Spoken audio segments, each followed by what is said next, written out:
Так, ребята, всем привет! Приветствую всех на своем канале Гибрид-центр Якутск. Спасибо за то, что подписываетесь на наш канал, ставите лайки, пишите комментарии. Вот, даже бывают хейтеры пишут, без этого никак. Стараемся отвечать на все комментарии. Вот. Ну где-то как-то. В общем, хейтеров, конечно, сильно я не буду отвечать, потому что ерунду всякую пишут, бывает. Ну, без них тоже никак, поэтому такие дела. В общем, сегодня у меня в работе вот такой автомобиль. Это у нас Toyota Alpha, Prius Alpha. Вот, человек недавно ее купил, ну и в принципе решил он ее обслужить. Здесь надо будет чистить EGR, дроссельную заслонку. С ВВБ здесь есть немножко проблемы. Сейчас я вот снял показания. Вот, видно, не знаю. В общем, вот здесь вот, если брать, до 14:01 просадку сделал. Высадилась она всего за 1 минуту 35 секунд. Разбег у нее почти в 77. Вот. Ну и здесь вот есть пары вот 14:67, 14:43, 38, 25 пошла, 37, 11:01. Вот этот 0:1 где? Это ну такой себе элемент, надо его убирать отсюда, короче. 14:35, 14:33. В общем, надо будет скорее всего пару элементов здесь замену сделать. Ну там виднее будет. Пару, может 4, посмотрим.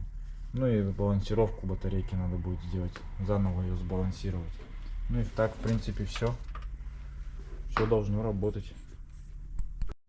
Ну еще хочу такую рубрику ввести здесь, то есть немножко разговаривать об автомобиле конкретном. Вот в данном случае у нас Toyota Prius Alpha.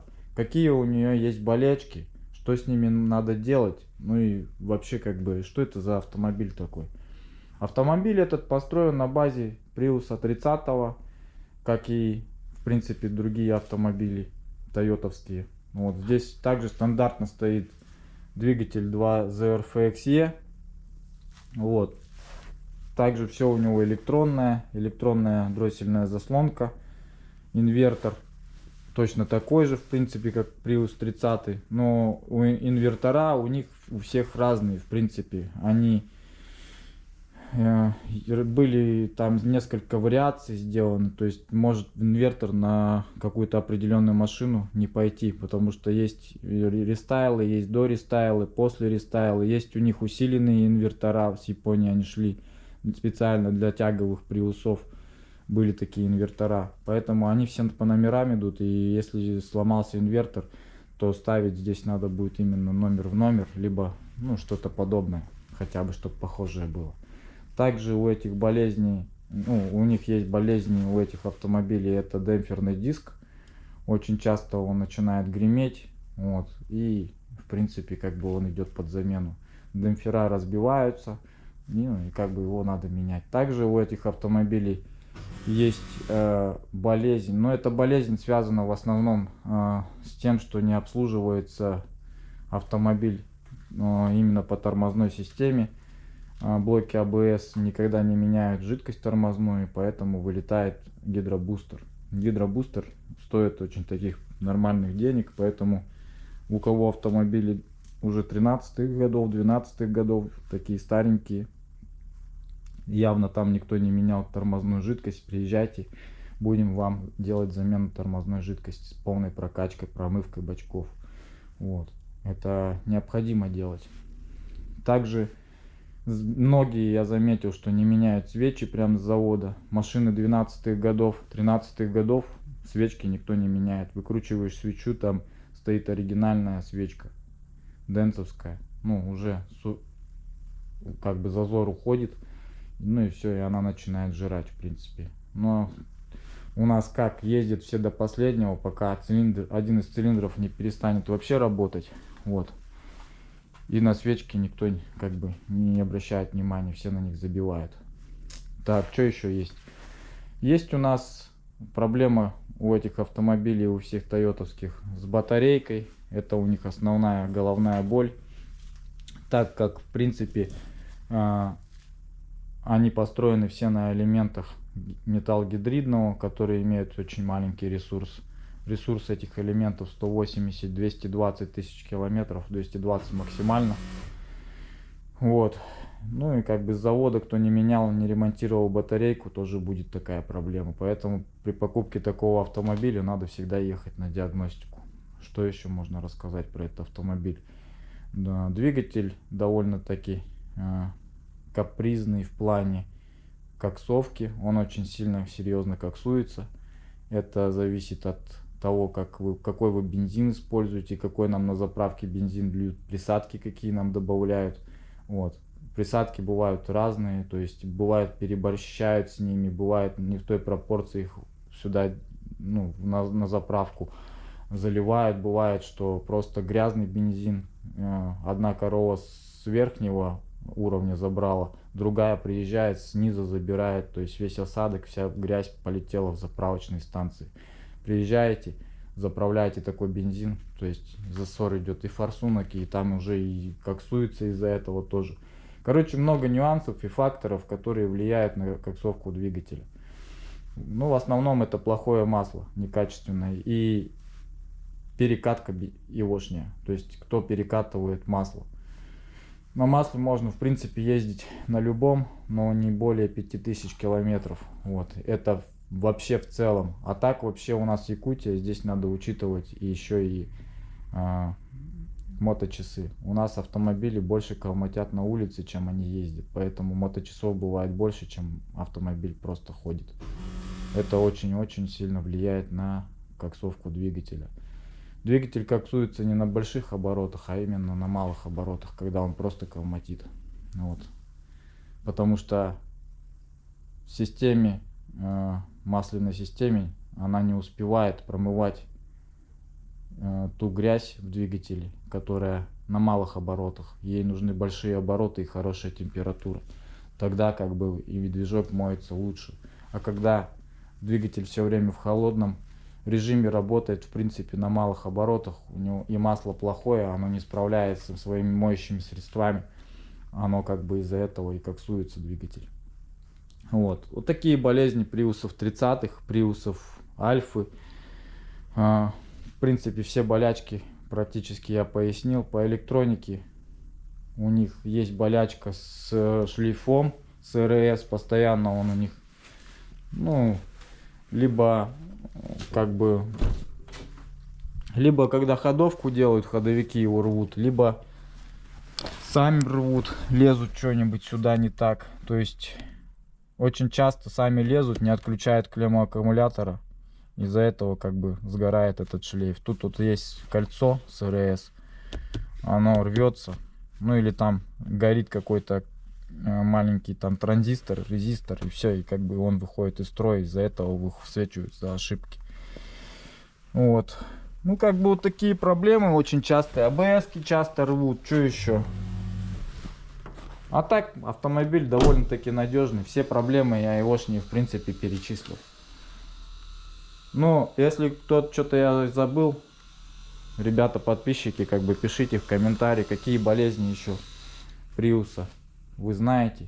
Вот. Есть такие вариации приусов, которые шли на литий-ионной батареи. Они довольно-таки крепче. Приусы 40-ки, 41-е были приуса, которые шли именно на литий-ионной батарее. Они были 7-местные. И в принципе как бы вот эти модели, они более круче в плане батарейки. Все остальное все то же самое. Вот так вот. Ну все, а мы сейчас будем делать этот приус. Немножко хотел поговорить про глушение системы EGR. Вот он, клапан EGR, многие его глушат. Как его можно заглушить? То есть по сути отключается вот эта фишка, ставится вот сюда вот пластинка, которая не имеет отверстия, без перегородки. Ну, перегородка ставится, грубо говоря. Вот в это место она втыкается, и все. Таким образом вы клапан заглушили, но опрос клапана будет происходить по фишке всегда. То есть вы заводите, он будет опрашивать, есть ли клапан, нет, в каком он состоянии. Вот. Чтобы этого опроса не происходило, надо ЭБУ прошивать. ЭБУ автомобиля, прошивка есть специальная, которая NOT или NO EGR, так сказать. Если его нету, он опрос не производит, и машина думает, что у него вообще этого клапана типа нету. И все, таким образом машина ездит и без ЕГР. Но какие плюсы от этого и минусы? Однозначно плюс в том, что двигатель меньше коксуется. Когда клапан ЕГР засоряется, он начинает засорять весь впуск. Немножко подкидывается масло в этот, где дроссельная заслонка, в коллектор, короче, там. И все это масло как бы немножко подкидывается, засоряется полностью впускной коллектор. Там сейчас, если открыть, там куча кокса будет в районе клапанов и всего такого. Эта вся грязь летит в цилиндры, получает задиры двигатель. Ну, из-за этого двигатель часто выходит из строя. То есть это маленькая такая замедленная бомба замедленного действия, которая немножко убивает, даже не немножко, а хорошо убивает двигатель, в принципе. Поэтому тут два выхода: либо его глушить, либо его хорошо обслуживать. Раз в 30 тысяч километров вы должны открутить полностью впускной коллектор, трубку, ЕГР, сам клапан снимается. Все это чистится.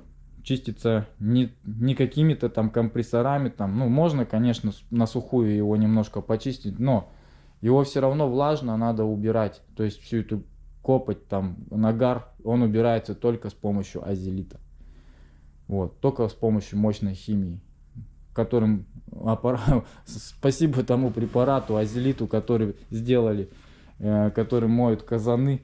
Это такая вещь крутая, что она вот просто все отъедает. Все замачиваешь, все это дело в азелит, с помощью керхера все это дело промываешь, вот только тогда будет эффект. Я летом было такое, что холодильник был полностью забитый. То есть его никак компрессором не продуешь, он полностью там, он до такой степени был тяжелый, там столько этого было кокса, что мы не могли его даже отмыть. Мы просто замочили в азелите и потом просто все это дело керхером. Я, наверное, часа полтора отмывал этот холодильник. Ну, час точно я просто проливал его, пока оттуда куски не полетели. Каменные куски, просто камень. Вот. И после этого машинка полетела, конечно. Когда помыли ему систему ЕГР, тачка жестко полетела. Сразу раздушилась. Вот такие вот, ребята, дела. То есть скоро нашему гибрид-центру будет уже год. Поначалу я как бы, можно по началу моих роликов посмотреть, какие они были начальные. У нас ничего вот этого не было. Все было пустое. За год я немножко подразвился. Ну и как бы даже не немножко, а очень сильно развился. Купил много оборудования. Как бы много потрачено сюда денег. То есть мы постоянно что-то развиваемся. Постоянно мы что-то покупаем, постоянно мы идем вперед. Сейчас уже делаем и раскоксовки. У нас полный спектр услуг по обслуживанию. То есть масла я стал возить. Хорошие, качественные. Специально занимался подбором масел. Думал, что покупать. Тойотовское оригинальное такое. Посмотрел, всякое разное пробовал заливать. И пришел к выводу, что Molygreen отличное масло. Отличное. Это самый такой середнячок, который можно, ну то есть это золотая середина, что можно лить в эти автомобили японские. Потому что, ну главное не нарваться на подделку. Не покупайте Molygreen в каком-нибудь Валбересе, в Озоне. Там уже даже сейчас говорят, что есть подделки. Есть люди, которые занимаются скупкой банок с автосервисов, разливают непонятно туда что, может Лукойл наш льют или что-то еще. Я не говорю, что Лукойл плохое масло или там синтековское масло, оно плохое. Может быть, оно хорошее, но я как бы не знаю этих лабораторных опытов. Российскому я не очень сильно сейчас доверяю. Хоть как бы я, ну, не против российского качества. Я хочу, чтобы наша страна развивалась, но я хочу, чтобы это все было очень сильно качественное. Вот этому пока сопоставить нечего. Я знаю, что другие масла, они хуже, немножко похуже. И брать этот Molygreen надо только из хороших источников. У меня есть поставщик, который это все дело привозит напрямую из Японии. Вот. Поэтому как бы мы пришли к выводу, что надо лить его. Время показывает, что оно хорошее масло. Уже год я заливаю Molygreen и слежу за движками, и они все хорошие, чистенькие, качественно оно отмывает, качественно ходит масло 5000 километров. Свой пробег отходит нормально. Вот. Так что, ребята, подписывайтесь на канал. Вот столько информации сегодня выдал по Prius Альфе. Я потом буду в дальнейшем рассказывать о каждой автомобиле в дальнейшем. У кого какие болячки, какую машину стоит покупать. Ну и, конечно, старайтесь такие автомобили покупать как можно свежее.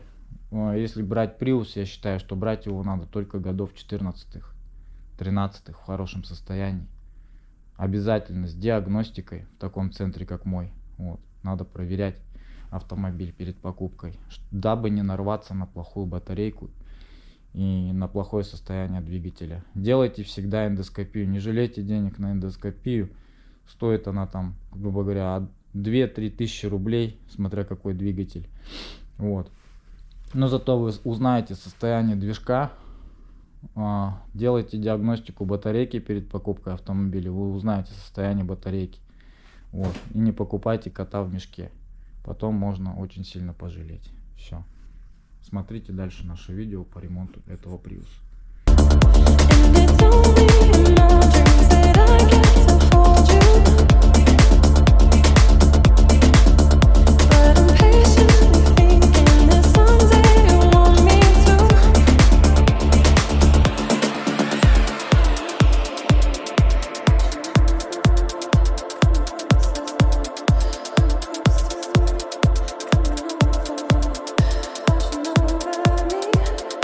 so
подзабита трубка ЕГР. Хорошо так подзабита. Вот это все летит жестко. Вот. Куски вот такие вот вылетают. Кокс. Все забито. Ну, ЕГР сильно засранный, конечно. Так что у нас есть комплекты сейчас подменные. Сейчас подменим его. И все будет хорошо. Этот тоже подменим. Чистые у нас лежат уже готовые. Вот состояние дроссельной заслонки на этом автомобиле вот такое. Здесь уже все вот так бахромой покрылось. Там тоже ужас какой творится. Дроссель надо чистить обязательно. Вот такой же, скорее всего, клапан ЕГР засранный. Вот. По двигателю пробег уже у автомобиля серьезный.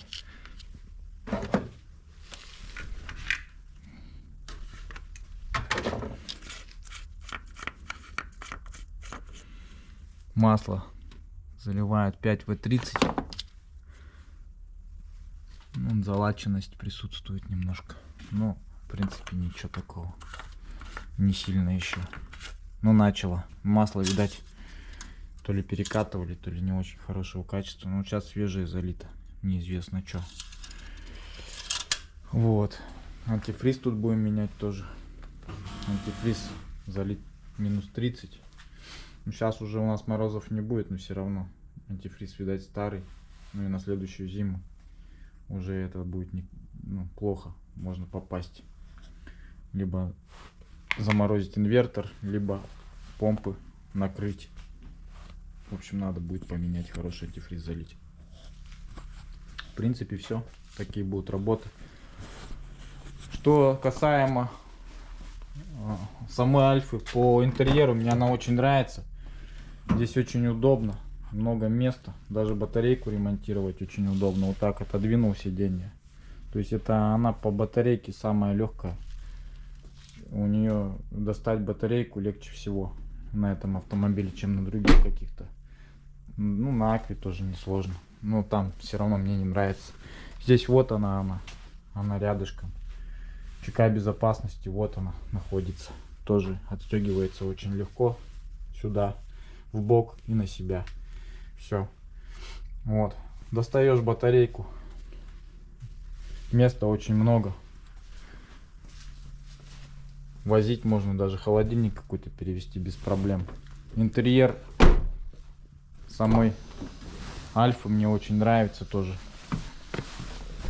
Вот, все удобно. Вот это табло у него поприкольнее, чем в Приусе, уже поновее. Вот этот вот джойстик у него мне нравится. Он боковушечкой хлоп делаешь. То есть вот у него есть как на каком-то видеомагнитофоне старых 90-х годов. Вот это управление. Помните, были такие шарпы с таким же управлением? Вот, прикольно сделано, конечно. Качественно все. Кнопочки все качественные. На руле тоже вот есть у него мультируль. Обзор хороший у Альфы. Ну и вообще, тачка очень шикарная. Для кого она подойдет, эта машина? Для какого-нибудь бизнесмена, который постоянно что-то перевозит, какие-то коробки. Можно на крышу какой-то сделать даже багажник, что-то возить, в принципе. Электрикой кто занимается, в принципе, подойдет такая тачка. Экономная. Багажник наверх сделал, и лестницу можно возить. Ну, это уже так. Это, конечно, кучеряво электрикой заниматься на Альфе. Но, тем не менее, она очень вместительная. Очень много всего можно сюда загрузить. Семейный автомобиль тоже хорошо. Детей возить. То есть, тачка очень даже универсальная такая, я бы сказал. Вот. Ну, вообще, она динамичная, универсальная, экономичная. Главное, чтобы она была в хорошем состоянии и обслужена. Все. Больше это самое главное. И батарейка живая. Вот. Гидробустер у нее постоянно вот так что-то подкачивает. Вот. Такие дела. Вот это, между прочим, не есть хорошо, когда гидробустер на стоянке автомобиля постоянно делает подкачку. Вот. Ну, как-то вот так. Такая машина. Так, прокладки под замену пошли, потому что обжатые слишком. Новые прокладки ставлю. И вот эту тоже прокладку новую поставлю. Потому что эти уже переобжаты.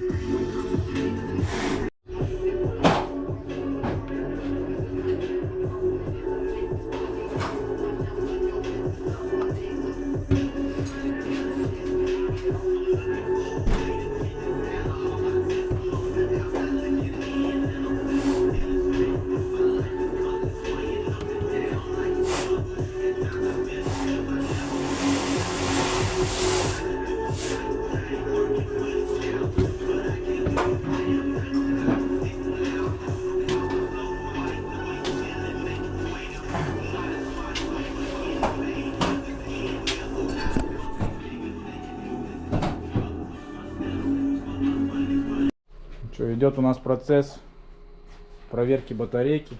Проверяем все на приборах. Сейчас будем записывать первые 8 ячеек. Посмотрим, что у нас за батарейка такая, сколько у нее емкости. Ну и в принципе будем, у нас под подозрением тут есть одна пара. Сейчас мы будем смотреть, что за пара. Вот получается у нас раз, два, три, четыре, пять. Вот 6-я, 7-я пара у нас под подозрением. Это значит у нас раз, два, три, четыре, пять, шесть, 7. Вот эти вот серединка. Вот эти 4 элемента у нас под подозрением. Давай-ка их промаркируем. Ну, просто отметим маркером. Вон он, маркер красный. Где? Вот эти вот 4 элемента. Просто точки на них поставь. Чик-чик-чик. До кого ты поставил-то? Вот этот. Этот. А этот не нужен. Сейчас смотрим. И посмотрим, что на них за емкости будут. Когда до них дойдем, что это за емкости такие интересные.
Ну что, ребята, прошла у меня батареечка диагностику. Буду менять здесь 10 элементов. Раз, два, три, 4, 29, 27, 39, 45, 44, 42 буду менять. 45 буду убирать. Останутся вот такие более-менее мощные. 80%, 70% до полтинника я оставлю, грубо говоря. И сделаю балансировку. Как-то так. Более-менее будет батарейка и по деньгам, и по емкости. В принципе, мы ее сейчас подсоберем, чуть-чуть лучше сделаем. Ну а так, конечно, серединка сильно просела. Вот здесь середина, тут есть и 40-е, 27-е, 29-й, вот. Ну, почти конченые элементы. Сейчас буду брать с полки другие и подменять.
целый год не стирал свои носки. Закрылась твоя дверь, ты верь или не верь, но я забыл, как сон с тоски. Мой половой рефлекс настроен был на секс, но подвели меня носки. Грязные, потные, рваные, вонючие носки. Вот, заряжаю батареечку. Даю первый заряд ей. После того, как заменил 10 элементов. Сейчас даем ему немножко набраться. Ну, где-то 300 миллиампер сейчас закачаю в нее, потом дам отдохнуть и буду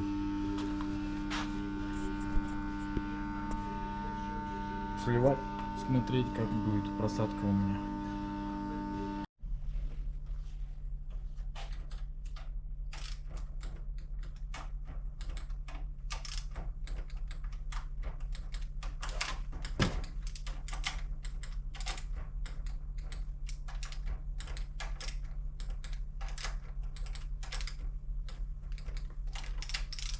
Ну вот, ребята, подлечил я батареечку, поменял здесь 10 элементов, поставил 60% элементы вместо вот этих. Здесь у нас остались 45%, 42, 44, все сороковки, короче, приговорил. И 29-ки с 30-ками. То есть я приподнял чуть-чуть ее емкости. Вот. Исключил вот эти сороковки. Почему? Потому что они слишком большую разницу дают. Так как там есть 80-ки, 70-ки и 60-ки были в основном. Немножко полтинников оставил. Вот. Ну, чтобы человеку по карману сильно не било. В общем, если бы здесь, по идее, менять больше, то есть приводить ее к 80%, тут бы надо было бы все практически батарейки поменять. Вот. Ну, сделали методом таким немножко легким, более легкой кровью. Вот. Можно было, конечно, подлечить ее просто, убрать 20-ки, я сюда какие-нибудь побольше поставить, разбалансировать ее, но это так себе, это уже не ремонт, потому что там остальные пойдут, потом сороковки пойдут следом, а сейчас 60-ки, они уже будут больше держаться. И этот ремонт уже будет на больше долгий срок. Вот. Как бы так. Так что ставьте лайк, ребята. Сейчас буду ставить в приусы, заводиться, пробовать. Ну все, Альфа от меня уезжает. Сделали батареечку, почистили ЕГР, бросили. Потом чуть-чуть попозже хозяин приедет. Будем менять антифриз. Сейчас пока так подлил немного. Ну, батареечку хорошую сделали. Где-то примерно процент 60 там сейчас она будет. И ну именно ее ж не суммарная емкость будет 60%, это уже лучше. И вот этих 20-ки мы убрали, считай, она уже не будет в разбеге, поэтому побегает. В принципе, такой малой кровью, можно сказать, обошелся. Не покупать не надо контракт. Контракт 190 тысяч стоит, плюс работа. Так что вот такие дела, ребята. Батарейки нынче дорогие. Ну, покупайте свои автомобили обязательно с диагностикой, гибриды, чтобы не попасть во всякие ситуации именно с плохой батарейкой. И либо поторговаться можно. Если с плохой батарейкой, можно сразу 1100 уронить на машину без проблем. Такие дела. Ну все. Все. Альфа поехала. Весь день сегодня с этой Альфой провозился. Ну, сделал нормально. Ну, пойду отдыхать, в общем-то. Потому что на мне были грязные, вонючие носки. Грязные, потные, рваные, вонючие носки.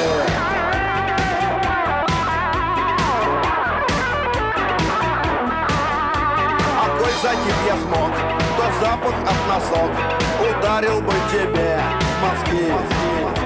Ведь дел не в проворот, и я уж целый год не стирал свои носки. Закрылась твоя дверь, ты верь или не верь, но я завыл как волк с тоски.